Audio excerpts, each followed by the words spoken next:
It began with laughter, the kind that was cruel, arrogant, and echoing through every hacked broadcast channel across Earth. The alien raiders had tuned themselves into military frequencies, playing back a loop of their officers chuckling as they described humans as jungle apes who hid in leaves and trees. The laughter grew louder when one of them mimicked a soldier squealing as though frightened by a snake.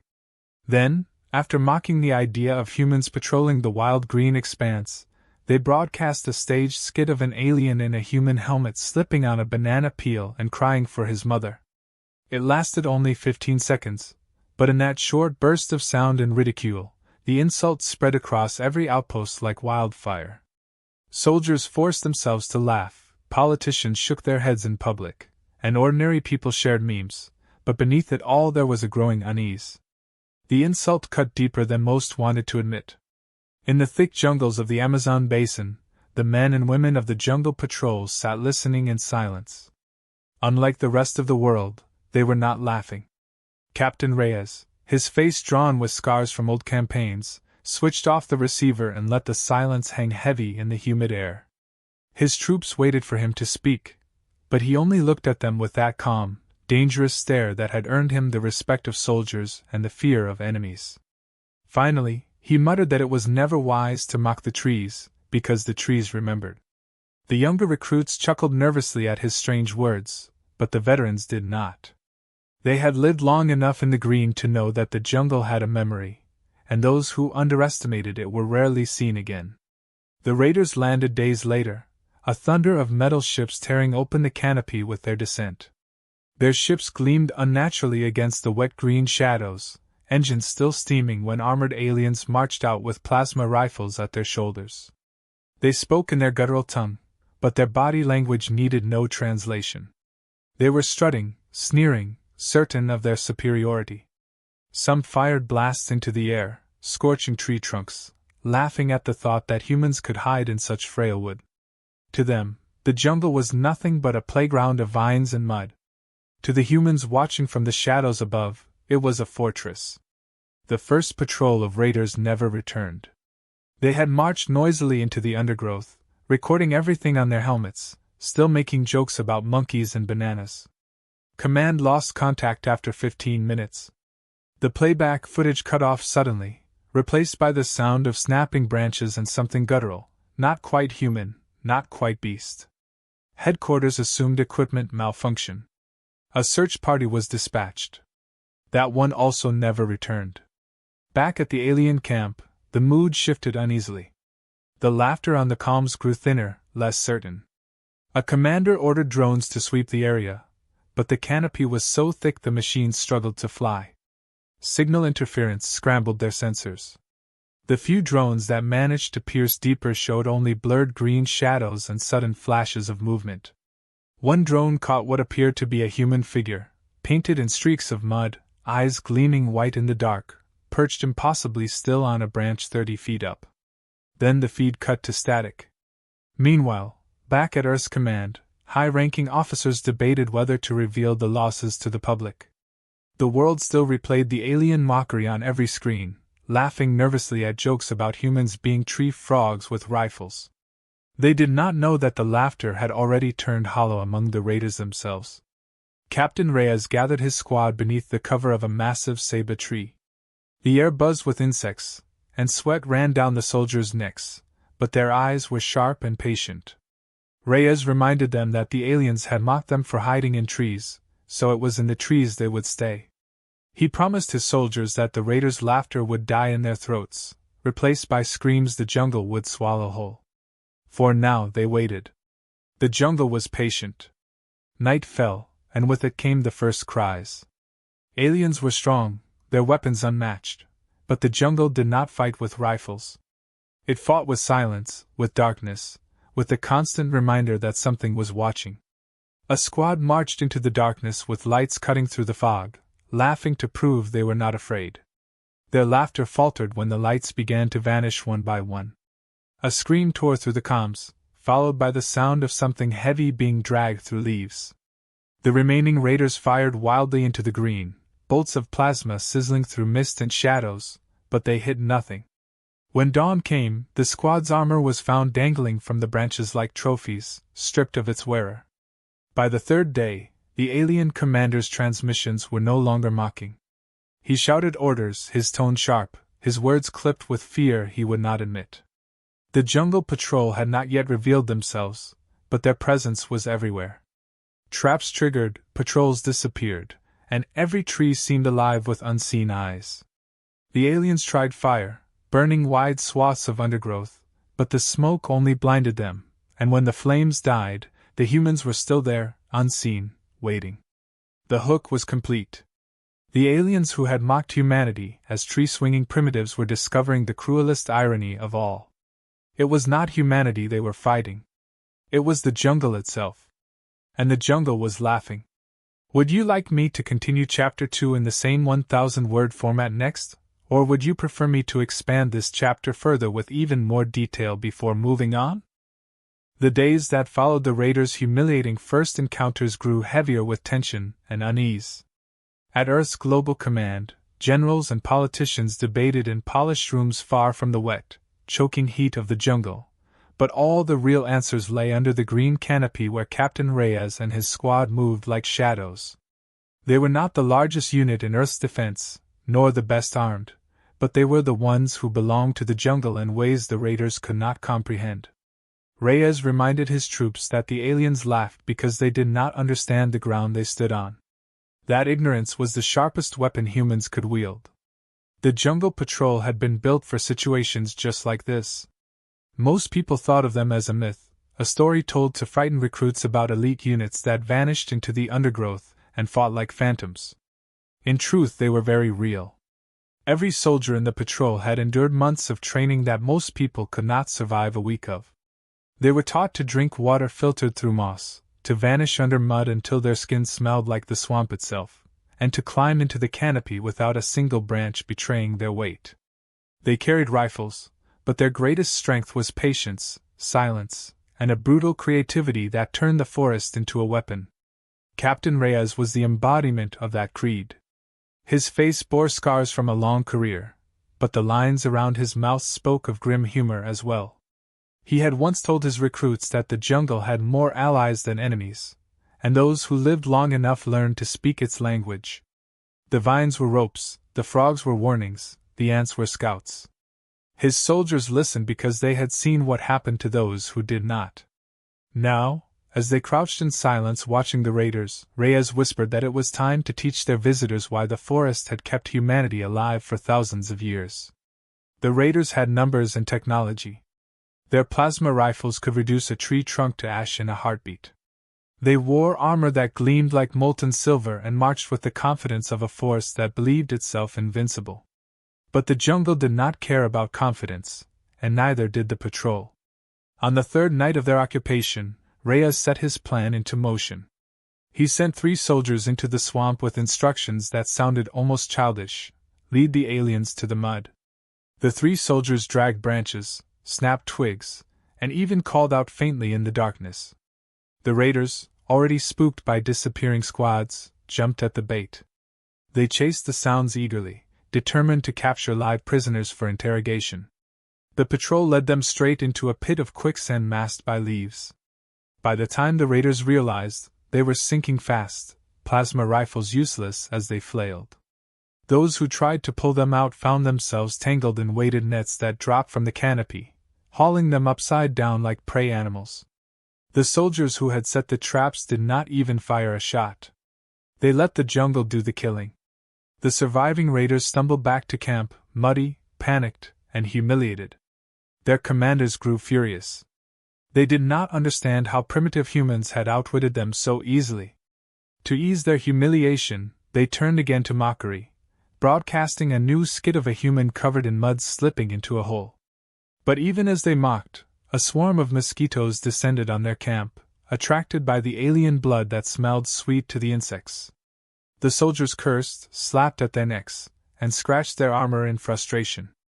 The humans watching from the trees could hardly keep from laughing. Reyes himself allowed a thin smile to break his usual grim expression. He whispered to his soldiers that sometimes the jungle itself wanted a joke at their enemies' expense. But the aliens were not fools. Their arrogance was real, but their technology was sharp, and they were learning. Within hours, they released swarms of aerial drones into the canopy. Each machine was equipped with sensors and scanners designed to pierce the shadows.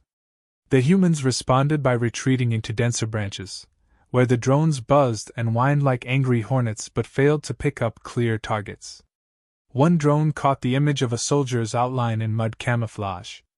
The alien controlling it leaned closer to his screen, certain of his victory.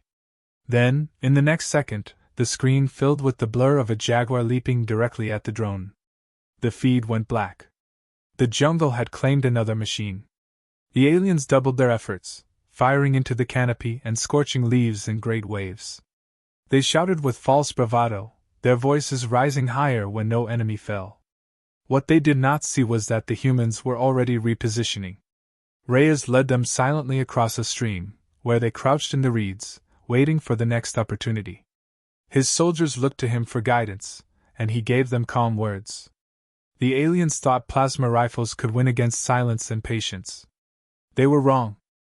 The jungle began to reveal its true lessons to the alien raiders in ways that their superior weapons and scanners could not defend against. On the surface, the canopy looked still and endless, but beneath its silence lay 1,000 invisible traps, each more dangerous than the last. The raiders marched through ankle-deep mud, their boots sticking with each step, unaware of the dangers watching them. The first lesson came when one of their soldiers bent to examine a bright green frog resting on a log.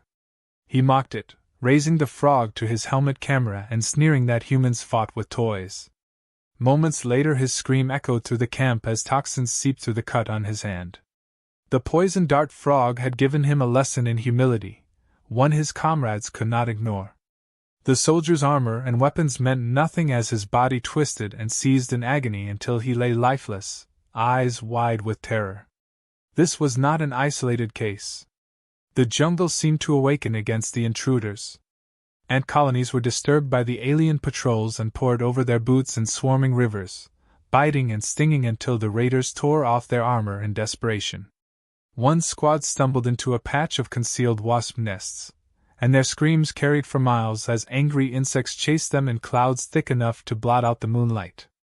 At night jaguars prowled the periphery of their camps, silent and unafraid of the glowing plasma rifles. The aliens fired wildly into the darkness, burning trees and vines, but they never hit the predators who melted back into shadow.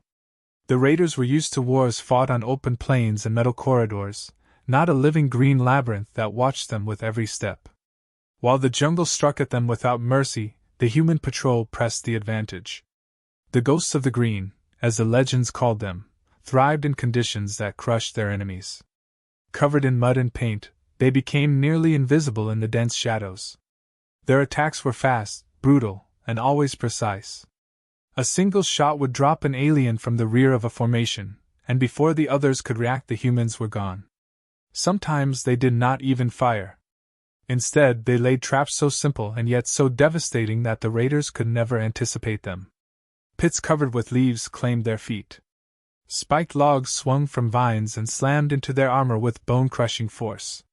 Camouflaged ropes yanked soldiers from the ground, leaving them dangling upside down while their comrades scrambled helplessly to cut them free. The aliens responded with anger and innovation. They deployed more drones, each equipped with advanced sensors designed to detect heat, motion, and camouflage. But the canopy was thick, tangled, and alive with signals. Birds flew across the scanners, monkeys leapt from branch to branch, and every shift of the wind created false movement. The humans adapted quickly, pressing their bodies into the trunks of trees, coating their skin with cool mud to mask their heat signatures, and waiting with patience the aliens could not comprehend. The jungle itself scrambled the signals, bending them into confusion until the raiders were firing blindly at shadows. When the alien commanders realized drones alone would not suffice, they deployed machines that slithered along the ground, sniffing for energy sources. Yet even these failed. Their readings picked up on the dense undergrowth, and the countless tiny life forms moving within it. In their frustration, the raiders resorted to brute force. They began cutting wide swaths of forest with plasma fire, reducing trees centuries old to ash in moments. Their laughter had vanished now, replaced by muttered curses and strained orders. Their arrogance was eroding with every burned tree and every vanished soldier. It was during one of these clearings that the humans made their most daring strike yet. Reyes led his squad silently around the edges of the scorched ground, waiting until the aliens were focused on burning another cluster of trees. Then, with precision born of years in the green, the humans attacked from above. They dropped from the canopy like shadows come alive, knives flashing, rifles firing in sharp bursts. Chaos erupted. Plasma bolts lit the night, but they struck only air as the patrol melted back into cover. The aliens shouted in confusion, firing in every direction. When the smoke cleared, 5 of their soldiers were gone, their armor hanging from branches like grotesque ornaments. In the alien camp that night, discipline began to fray. Officers barked orders but were met with wary eyes. Soldiers whispered about spirits in the trees, about ghosts that struck without warning. Their technology could not protect them from fear, and fear spread faster than any disease. They mocked humanity once with open laughter, but now their voices trembled when they spoke of the patrol. Back on Earth, Command was receiving disturbing signals. Some of the alien movements were too precise, as if they knew in advance where the humans would strike. Supply drops had been intercepted, communication lines scrambled. Reyes suspected what few dared to admit. There was a traitor among Earth's ranks, someone feeding information directly to the raiders. He kept this suspicion close, not daring to share it with his soldiers who already carried the heavy burden of fighting an enemy larger and better armed than themselves. But in his mind the pieces were forming. Every move too neatly countered, every supply lost at the worst possible time, pointed to betrayal. Still, the patrol pressed forward. They were determined to remind the raiders that no machine, no weapon, and no amount of arrogance could defeat patience and cunning in a place that was alive with danger. One night, heavy rains turned the camp of the raiders into a swamp. Tents collapsed, weapons sank in the mud, and the aliens fought not against humans but against the elements themselves. Reyes used the storm as cover. His squad crept into the camp, silent as the rain, and sabotaged their power supplies. When the lightning flashed, the aliens saw human figures standing among the trees at the edge of camp. They fired wildly, screaming in rage, but when the storm passed, the figures were gone. The next morning the camp was chaos. Drones lay in pieces, weapons were missing, and one of their officers had vanished. His helmet was later found tied to a branch, spinning slowly in the wind like a warning. The aliens were no longer laughing. They were frightened, and fear was something no plasma rifle could erase. Reyes stood with his patrol on a ridge overlooking the alien camp. His face was calm, but his eyes carried the weight of something darker. He knew that victory was possible, but only if they moved carefully. The jungle was their ally, but it was also unpredictable. And somewhere beyond the trees, a traitor was guiding the enemy with a steady hand. For now, the ghosts of the green would keep striking, keep vanishing, keep teaching the raiders that the jungle was not a place to be mocked. But Reyes knew this war was shifting, and the true test was yet to come. Would you like me to move directly into Chapter 4 next with the same pace and depth, or would you prefer me to expand the twists of Chapter 3 further before escalating? The mood inside Earth's command center grew heavier with every new report. Screens filled with static, patrol updates arrived late or not at all, and alien movements grew sharper, more precise, as if guided by an unseen hand. Generals barked orders, politicians argued about strategy, but none of it mattered in the green world where Captain Reyes and his squad fought. It was there, in the endless jungle, that the real war was being waged. And it was there that Reyes began to sense the hand of betrayal closing around them. Each time he led his men into position, the aliens seemed ready, shifting their patrols with uncanny precision. The enemy still feared the shadows of the trees, but fear mixed with calculation now. Someone was whispering in their ear. Reyes did not share this suspicion with his squad. They were already carrying the weight of exhaustion and the constant threat of sudden death. They had lost 2 soldiers in the last week, one to an alien ambush and another to a tree collapse triggered by a stray plasma bolt. The jungle had protected them, but it was also merciless. Every step cost sweat, Every night carried the buzzing torment of insects, and every dawn revealed new dangers waiting for both sides. Reyes carried the burden of doubt alone, masking it behind his calm, scarred face. He told himself that finding the traitor would matter later. For now, he needed his soldiers sharp, and doubt was poison. Meanwhile, the alien commanders were losing patience. Fear still lingered in their ranks, but desperation made them cruel. They ordered fires set across the basin, massive scorched clearings meant to flush the humans out. Ancient trees burned in minutes, and the sky turned black with smoke. The sound of crackling wood was broken by alien laughter that had returned, though this time it carried no arrogance, only a brittle edge. They shouted that they would burn the entire jungle to ash if needed. To them, the jungle was only an obstacle, something to be cleared and conquered. To Reyes, it was home, ally, and weapon. The fire was not just destruction. It was sacrilege. The jungle itself seemed to roar in anger. Smoke drove animals into alien camps, jaguars prowled closer, and swarms of bats scattered under the choking black sky. The humans used the chaos as cover. Reyes led his patrol into the burned edges, where visibility was better but alien arrogance was at its height. They struck hard, rifles cracking in the haze, and vanished just as quickly. The aliens fired wildly into the smoke, blinded and panicked.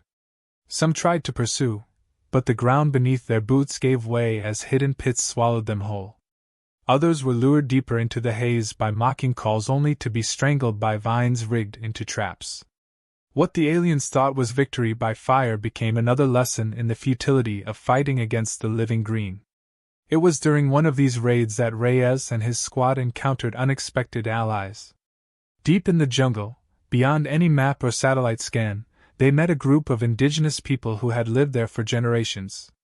They moved silently, painted in the same mud and leaf patterns that the patrol used, but their knowledge ran deeper. Shamans led them, speaking in low voices that carried the weight of ancient memory. They had seen the burning skies and the alien machines, and though they had no weapons of plasma or steel, they carried bows, spears, and an understanding of the forest that surpassed even Reyes. At first the meeting was tense, eyes narrowing and weapons raised, but Reyes lowered his rifle. He understood immediately that these people were not a threat but a lifeline. Through gestures, shared words, and the silent language of the jungle, an alliance was born. The shamans guided the patrol through paths even Reyes had never known. They pointed to poisonous plants, showed how to weave vines into nearly invisible snares, and marked trees that creaked with dangerous weight. They taught the soldiers to listen not just with their ears but with their skin, to feel the vibrations of movement long before sight could reveal it. In return, Reyes offered weapons, showing how rifles could extend their reach, and gave them intelligence on the enemy. The alliance was not written in ink or sealed with handshakes, but it was stronger than any treaty made in glass towers far away. It was born of survival, anger, and shared defiance. Together, humans and their new allies struck harder than before. They set ambushes in gorges where raiders were funneled by the terrain. Vines snapped loose, sending spiked logs crashing down on alien armor. Spear tips poisoned with jungle sap pierced weak points in their suits. Plasma fire lit the night, but the canopy swallowed it whole, while arrows whistled unseen. The aliens were not facing a patrol anymore. They were facing the jungle itself, unified against them. Reyes woke before dawn with the old ache gnawing at his shoulder, and the new ache of dread grinding in his gut. The smoke of last night's fires still hung low and sour, and the forest breathed in damp discomfort. He listened to the tiny chorus of the waking canopy and heard a second rhythm beneath it, the mechanical heartbeats of alien drones sweeping lazy circles above the trees. He whispered a plan to his squad and to the shamans who had quietly joined their circle. Today they would weave the trap of traps. It would not be a single snare or a single strike. It would be a storm of simple things made terrible by timing. It would be vines and mud and patience arranged to look like fate. It would be old knowledge tied to new power, because the jungle would not win this alone, and rifles alone would not win it either. They began by scavenging the battlefield the aliens had carved into the trees. Reyes sent 2 scouts to retrieve the cracked cores from fallen drones, sticky with resin and half melted by plasma burns. The cores hummed faintly, and the squad engineer grinned in the dim light. He could not build miracles, he said, but he could build a tantrum. Hours later he had seeded the ravines around the alien clearing with charges that would spit out a burst sharp enough to make sensors forget what they were seeing. The shamans guided the squad to a warren of hollow logs and taught them to pack the timber with buzzing insects that hated smoke more than they hated light. Lined up along hidden channels, the logs would turn one spark into a ragged wall of wings. It was not magic, only memory. Humor slipped in where fear made room. The youngest soldier, still raw from the gorge, smeared his face with river mud and told the shamans he would make himself invisible, then flinched when a cane toad tried to leap into his lap. Another soldier swore he had seen an alien officer practicing a brave stance while being quietly eaten by a column of ants. Even Reyes allowed himself a thin smile when a cloud of mosquitoes followed an alien patrol leader so faithfully that it looked like he held command over a personal storm. Earth's ultimate weapon, he murmured, and the squad laughed just enough to breathe. While they prepared the ground, Reyes tested a theory about the leak that had haunted him since the first ambush gone wrong. He crafted a lie and wrapped it like bait. He told Earth Command, over the least secure line he could plausibly use, that he would stage a feint at the burned airstrip and then withdraw south to a narrow bend in the river. He spoke plainly, slowly, a man feeding a careful story to a hungry listener. Then he waited and watched the sky. The aliens marched within the hour, shifting toward that river bend with a precision that stung. The trap was not yet sprung, but the truth was. There was a traitor, and that traitor could only be someone with the authority to see his operational drafts in real time. The rank narrowed to a handful of names. One of them had the habit of signing urgent orders with a micro-burst header from an old satellite cluster. Later that day a captured alien helmet recorded such a header bouncing around the clouds and into the green. It was a stamp as clear as a thumbprint. Reyes filed the proof in the quiet place in his mind where rage could not burn it. He would act on it before the day ended. By noon the canopy pulsed with a heat that made even the shadows feel heavy. The alien commander decided to strip away the forest shelter with choreographed fire. Squads advanced in a tiered pattern, rifles out, drones above like angry seeds. They were a machine made of wary parts, and still the parts did not trust one another. Rumors had spread of a faction that questioned the burn it all doctrine. Reyes had heard the same rumors from a terrified prisoner who spoke in clipped phrases about an officer who argued that scorching this world would cost them more than the prize was worth. Pressure does strange things to armies. It cracks bone or it forges it. Today it would do both. The trap opened with silence. A decoy team placed in the trees cracked a single twig at the wrong distance. An alien squad peeled toward it. The squad stepped onto a bridge of vines that looked like roots. The vines snapped, not from weight but from a razor made of bamboo anchored to a bent sapling. The fall was not far but it was dizzying, and at the bottom lay mud churned to a suction deeper than it looked. The aliens fired upward, cutting smoke from the air, and the smoke awoke the packed insect logs. The clearing filled with a moving veil that bit and stung and burrowed into seams. Drones dipped to compensate, and the engineer lit his tantrums. The air crackled with noise that made the drones forget which way was down. They spun and clipped each other, fell into nets of knotted lianas, and thrashed like giant silverfish. Then the humans came from the trees. Reyes led from the middle to steady the line, his shoulder throbbing with each swing and each shot. The patrol did not try to hold ground. They cut at flanks and vanished, drew fire and slipped, broke momentum and left a trail of frustration behind. Arrows whispered in through gaps and struck joints the shamans had marked on a rough sketch they had scrawled with ash. Spears followed, dipped in sap that turned shallow wounds into a slow fog of weakness. The aliens fought hard. Plasma lit the leaves in sheets of blue and white, and for a time it seemed light itself would cut the forest into pieces. But the light could not fix the ground under their boots, and the ground had been taught to lie. Step by step the raiders were herded toward the ravines. The jungle fell quiet in the days after the battle, a silence that was not absence but recognition. The smoke had thinned, the charred skeletons of trees stood like witnesses, and the air was thick with the scent of damp earth reclaiming what had been stolen from it. The alien ships, once proud and gleaming, now rested in pieces among vines and roots, their wreckage slowly swallowed by the green.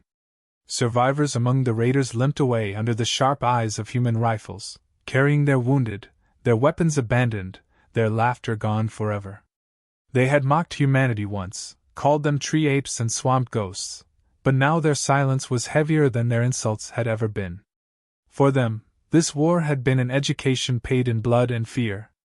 For the Jungle Patrol, it was proof that patience and belonging could defeat arrogance and steel. Reyes sat on a log with his wounded leg stretched out, the bandages already dark with blood.